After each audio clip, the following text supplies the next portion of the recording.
Така, се враќаме назад во студиото и отвараме онаа тема која што најавивме од рано наутро. Секако ќе зборуваме за работничките права, нешто за кое што особено внимание му посметуваме изминатиот период. Зошто? Бидејќи поради две причини не се ги знаеме доволно правата кои што ги имаме кога сме во работен однос и под број 2, како што можевме и да видиме, голем број на работници ни заминуваат од Македонија и работната сила ќе представува една сериозна тема на која што треба да им се обрне внимание. Денеска ќе зборуваме за темата технолошки вишок, нешто што можеби беше порано позастапено, сега како дали не е толку застапено или пак е застапено. Со професор Лазар Јовевски зборуваме токму на оваа тема. Тоа е еден од начините за престанок на работен однос со технолошкиот вишок. Во кои случаеви, односно што е технолошки вишок? Најпред благодарам за поканата и овој вторник. Да, навистина станува збор за една тема која што, како што велите, во последно време осцилира во однос на актуелноста, не дека воопшто не е присутна. Напротив, технолошкиот, така наречениот технолошки вишок е еден од основите за престанок на работниот однос, меѓутоа вистинскиот или законскиот назив на овој трудовоправен институт е отказ на договор за работување од деловни причини. Значи, самиот назив ни кажува дека станува збор за отказ од деловни причини, односно нешто поврзано со бизнис работењето на самата компанија или со одредени состојби внатре во самата институција. Што е природата, феноменологијата на овој отказ? За да можат почитуваните гледачи да го разберат, значи овој отказ се поинаков од останатите откази. Не зборувам за аспектот на злоупотреба на самиот отказ, кој што не е редок во македонските услови, а зашто подоцна верувам ќе допреме во даден контекст. Меѓутоа овде станува збор за една поинаква ситуација, а тоа е дека всушност во кај овој тип на отказ ниту работодавачот, нити работникот не се заинтересирани за престанок на работниот однос заради некои субјективни причини. Дали е тоа, например, вина кај работникот, дали се некои лични причини кај работникот, дали за да даде работодавачот отказ, или обратно, дали работникот сака да се замине заради некои XY негови лични причини, одење во странство во Германија, еве, бидејќи ова е сега актуелно. Значи не станува во својата суштина кај овој отказ не станува збор за тоа. Туку станува збор за нешто друго, а тоа е всушност еден процес кој што се случува во рамките на самата компанија или во одредена институција која е во јавен сектор, која што е по природа организацијска, која што може да биде структурална, која може да биде економска причина, со еден збор одредени финансиска секако, со еден збор едно деловно опкружување, посебно во бизнис секторот, кое што станува неповолно и каде што работодавачот е приморан, потенцираме приморан да преземе одредени чекори за намалување на бројот на вработени со цел да може економски да продолжи успешно да работи, да функционира. Во овој контекст би требало, сега вака зборуваме рамковно, да се гледа овој тип на отказ. Но, во пракса, прашањето на отказот од деловни причини или така наречен технолошки вишок се зеде свој пат и си направи една своја атмосфера. Едно време вишок и нели отказот поради колективното отпуштање, ако може така да го речем, беше некако дали почесто, дали повеќе слушавме за тоа, зошто се случуваше тоа? Односно, во кој случај работодавецот може да каже и да прогласи работница технолошки вишок? Има ли одредени правила на игра, ако можеме така да кажеме? Апсолутно има правила на игра, тие се поставени во Законот за работни односи и потоа во одреден број на колективни договори, зависи на кое ниво се случуваат. Станува збор за две можни ситуации. Давање на отказ од деловни причини или така наречен технолошки вишок на еден човек. Значи многу често ме прашуваат дали професоре може на еден човек да се дали само еден човек може да биде? Апсолутно може еден човек да се прогласи за технолошки вишок. Меѓутоа законот ги постава правилата на игра ако станува збор за така наречени колективни отпуштања, значи на поголем број на работници заради деловни причини. А за еден нема ли рамка? За еден постапката за престанок на работен однос од деловни причини е поедноставна. Всушност не само за еден, туку и за одреден број на вработени, законот вели до 20 вработени, кои што не мора да бидат веднаш отпуштени, туку законот дава една временска рамка да може тоа отпуштање да биде по 5, по 6, по 3, меѓутоа ако се случува во рок од 90 дена и се достигне бројката од 20 отпуштени вработени, тогаш се смета за колективно отпуштање. Сега, кога има колективно отпуштање, односно 20 на луѓе одеднаш или во етапи, но во рок од 90 дена, тогаш законот предвидува посебна постапка која што мора да се испочитува посебни чекори кои што треба да се преземат. Не дека и кога се отпушта еден човек нема одредена постапка, секако дека има, меѓутоа кај колективното отпуштање таа постапка е посложена и опфаќа неколку фази. Доколку ни дозволува времето, можам накратко и да ги посочам. Сега, дали една од фазите е консултации, дали може туку така, дали сме да ги исконсултира работниците и да најави што планира да се случува во следниот период? Токму така. Тоа е обврска всушност на работодавачот кога да има консултира? Да ги консултира. Кого да го консултира? Да го консултира синдикатот, односно ако нема синдикат, тогаш значи треба да се консултираат вработените или да е одреден одбор на вработени кој што би се формирал, меѓутоа тоа кај нас во пракса многу ретко се случува, најчесто се информира синдикатот, нели, доколку постои, и тоа информирање мора да биде најмалку 30 дена, односно консултирање 30 дена пред отпочнување на она втора фаза од постапката, каде што се за отпуштањето уште малку ќе треба да се почека, нели? Меѓутоа прво нешто е консултациите. Токму така, меѓутоа тоа што е важно во оваа фаза да се знае дека консултациите со синдикатот при колективните отпуштања од деловни причини не значи дека синдикатот тука може да стави, да кажам во наводници, вето, односно да го стопира процесот на отпуштање. Туку законот кај нас предвидува една факултативна фаза е всушност тоа каде што се консултираат. Значи, мислењето на синдикатот не е задолжително. Синдикатот може да дава своји предлози, своји мислења, да бара информација од работодавачот, кои се причините за отпуштањето, кој е бројот на лицата кои што ќе се отпуштат и структурата на работни места кои што ќе се затварат. Меѓутоа, самиот синдикат во оваа фаза нема законски ингеренции, нити во колективните договори тоа работодавачите го имаат прифатено, да биде мислењето на синдикатот задолжително, да каже, например, нема да отпуштите 30 работници, ќе отпуштите 15. Значи, работодавецот ако речел да има колективно отпуштање, и да го исконсултира синдикатот, ништо не може да промени во ситуацијата. Во овој случај, пластично кажано, до некаде така е, меѓутоа добро е што сепак постои една можност за да се синдикатот вклучи во процесот, но од друга страна треба да се размислува дали треба да се зајакне улогата на синдикатот во процесот на колективното отпуштање или не треба да се зајакне, или треба да се остави една ситуација каде што сепак работодавачот ќе одлучува. Велам на почетокот дека овој по природата, по суштината, во вистината, овој отказ од деловни причини не му е по волја ни на работодавачот, ни на работниците. Значи, од немајкаде, што вели народот, затоа што фирмата нешто не работи добро. Има проблеми и сега се бара одреден излез.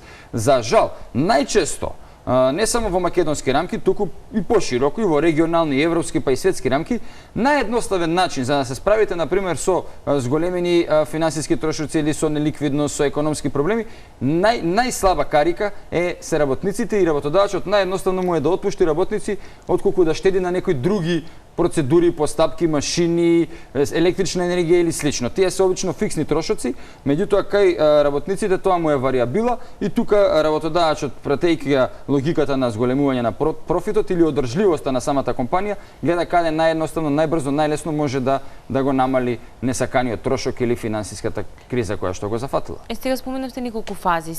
Кои други обврски ги има работодавецот кон работниците? Или обратно е во случајот, меѓутоа чим работодавецот отпушта, претпоставам дека обврските кон работниците се поголеми. Има ли други обврски? Да, има други обврски. Зборуваме сега за колективното отпуштање, кога се отпуштаат повеќе од 20 на вработени или тој број кој што се достигнува во рок од 90 дена. Работодавачот има обврска во самата постапка да ја извести агенцијата за вработување. При тоа, исто така, Агенцијата за вработување треба да го извести и синдикатот што е доставено, за да синдикатот има одредени информации што и како доставил работодавачот до Агенцијата за вработување. Работодавачот доставува до Агенцијата за вработување и тоа е добро што е така уредено и потребно е, за да Агенцијата за вработување се припреми за напливот на нови невработени кои што треба, нели, во следните месец, два или слично да дојдат на дневен ред на Агенцијата за вработување. Док ова информирање треба да биде од кога агенцијата за вработување ќе го извести синдикатот, всушност законот вели може да биде помалку од 60 дена, меѓутоа синдикатот може да бара и да има одреден рок од 60 дена кој што тој ќе се произнесе по тие насоки, односно таа некоја финална фаза која што работодавачот ја имплицира пред агенцијата за вработување, и кога завршува овој процес на информирање, координирање помеѓу работодавачот, синдикатот и агенцијата за вработување, всушност отпочнува реалната фаза на примена на самата постапка за престанок на работа односно деловни причини. Меѓутоа, работодавачите каде грешат? Не само во овие фази на информирање, координирање со овие три, да ги наречам, субјекта, синдикат, АВРМ и работодавач, туку има и некои други моменти, елементи, а тоа е кога се презема, се прави постапка за отказ од деловни причини, всушност треба да се внимава, работодавачот треба да внимава и на два акта, кои што треба паралелно да ги донесе, два најмалку, но и повеќе подоцна ќе се мултиплицираат, а тоа е самиот правилник за систематизација на работни места, кој што треба да го промени, а претходно треба да донесе определени мерили, критериуми, односно одредена анализа според која он ќе констатира дека има потреба од намалување на бројот на вработени. И многу често се пропушта оваа претходна фаза да се направи една анализа, се види што се случува, како се случува, зошто има потреба од намалување, дали е тоа дигитализација на некои работни места, дали е слаба работа на самата компанија, немање на пласман на пазар на производи во други земји, стопирање, нели, разни ситуации, еве се со коронавирусот, се стопираат одредени пратки од Кина, ме сеќате, одредени трговски односи се попречени, и во тој контекст треба работодавачот тоа да го констатира.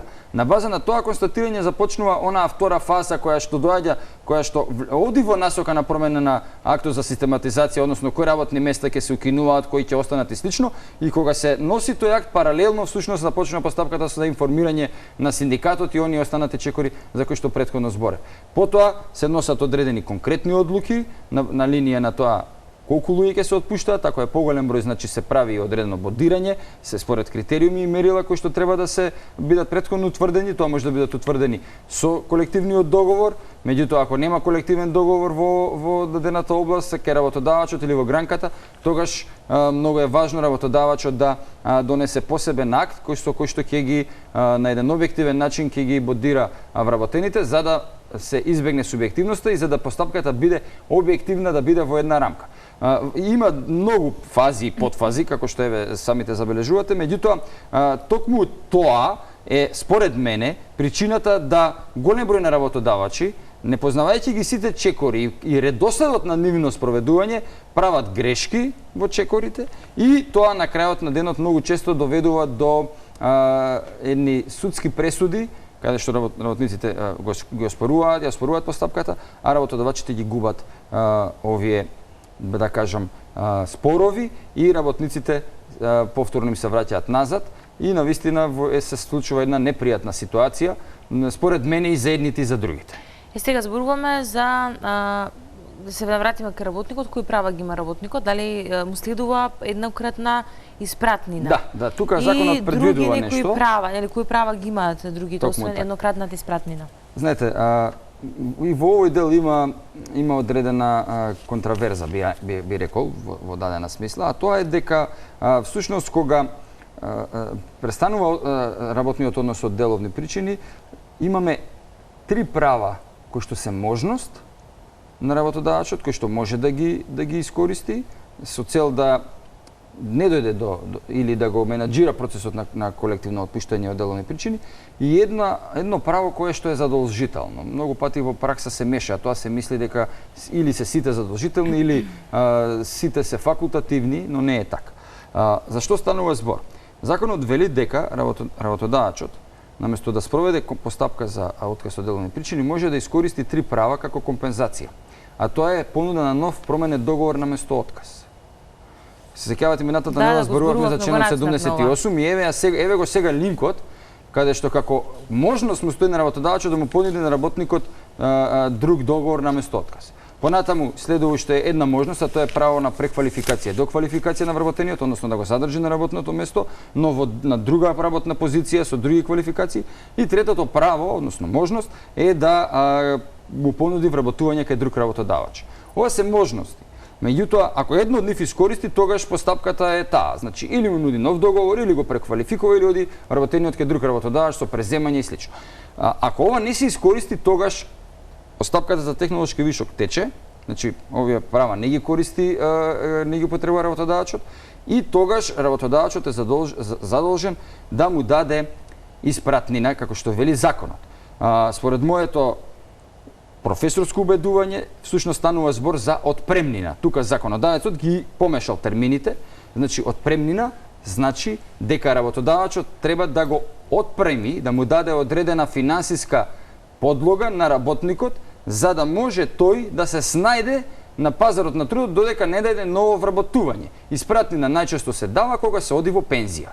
Значи се испраќа работникот и завршува работниот однос. Ова е отпрема, односно го опремува со определени финансиски капацитети и средства за да може колку толку да се снајде додека не се вработи. И сега уште една работа со која што се соочуваме, а веќе ја отворивме како тема и неколку пати ја начнавме, тоа е иселувањето. Германија ги отвори границите, март месец е месец Точно. на птици преселници, ако можеме така да кажеме, заминуваат работниците надвор од Македонија и одат во Германија. Што може, што ќе се случи сега со македонскиот пазар на труд? Можно ли да се случи некое поместување? Што може да очекуваме во период кој што следи, ете така накратко, ако може да заклучиме? Навистина ви благодарам за ова прашање, многу е важно, актуелно и треба почитуваните гледачи да знаат дека ова само што се случува од пред некој ден, од 1 март, всушност ќе го забрза процесот на тектонски поместувања кои што се случуваат на пазарот на трудот во Македонија. Имено, станува збор за константен недостаток на работна сила во определени области од економијата, но и од јавниот сектор. И ова само ќе помогне, ќе биде еден вид на катализатор да токму оние ранливи работни места во техничките струки, до кои што и сега ние констатираме недостаток од заварувачи, градежни работници, па еве веќе се движиме и кон медицината, значи доктори, медицински сестри и така натаму, сега да не редам.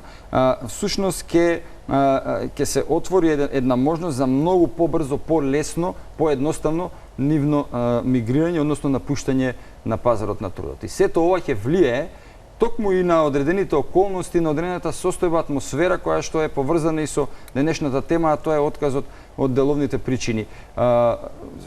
Отказ од деловни причини по својата природа, иако има деловна логика, работодавачот во македонските услови многу често го користеше за да се ослободи од еден број на вработени, кои што се од повеќе и така натаму.